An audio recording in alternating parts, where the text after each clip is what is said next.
ojo njya ngo uzajya ubyandika shwanya gusa uzongera ubimbaze bisubire mu minota mike cyangwa habura nka match ebyiri cyane uzumva ko ngewe ibingibi nuko arabizi Marayika ko atangiye kuzamo mu nsindiro ubwo ntabwo mwavuye ku gikombe ntabwo twebwe turi mu nsindiro ni igikombe nicyo gitegura tujya guhura nayo nta munsindiro ikipere yose tujya guhura nayo aperi irayitegura igategura abasifuzi igategura abakinnyi twebwe rero nta mafaranga tugira yakora ibyo byose tuba twabuze n'ayo dukoresha ibyacu twagira tujya gukoresha ibyo byose ntabwo byabaho ntabwo bishoboka ntabwo bamufite kuri deri nta kibazo magarashushe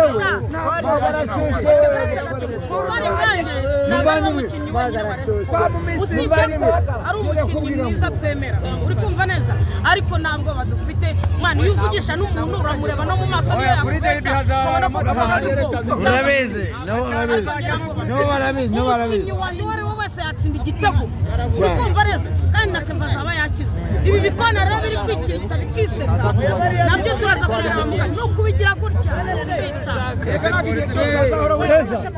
urabona rero uzabatsindira igitego kuri derby ko mwiteguye kuyitsinda bose baratsinda vanimwe icyambere nambere ikintu cyagitsinze umusifuzi mu gice cya mbere ibintu yakoze nibiba noneho dog ukuntu byagenze urana muhungu washoreje ukuboko umupira yazana bigaragara ko yari gitsinda ari kucemera no muri basifuye byarangiye Kenisi rwose cyakora barakina bafite umupira ariko njyewe ngiye gutanga ubutumwa ku byiyone abya waferi bihaye kugira ngo bategure abakinnyi bagire nabo yize nuko bigaragara nabo yari yariye n'ibigaragara nta n'ikibazo urunyanya rwagaze uno mugabo muyize atambuka ihogera i Remera bikangubwira sikuma azagira ibyago ntibayimuye kuva turabahitana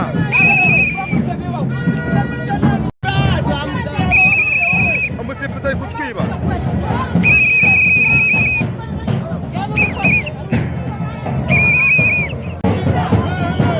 atarayasubiza umusifuzi yariye ruswa amafaranga ya Kenisi arayasubiza abafana barata umusifuzi n'ibisambo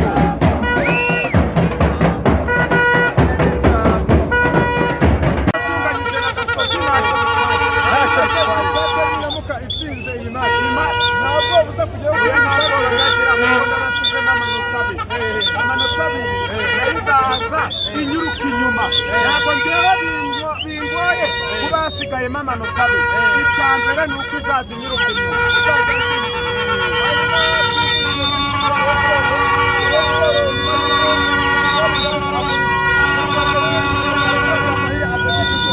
uramuvuga witwa ikintu navuga cyane polisi yacu wumvise ko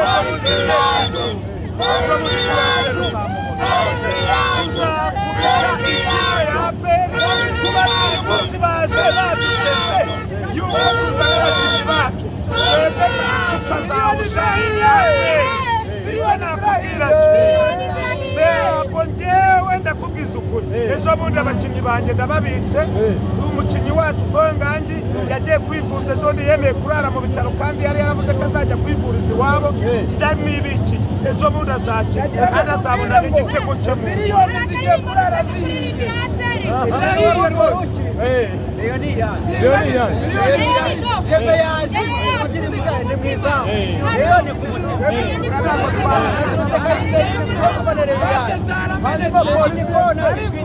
miliyoni zirahiye abasifuzi uragura urashaka amadorari none zorurayabuze tugenda amahoro wagikona we babake musozi aho niho bari babona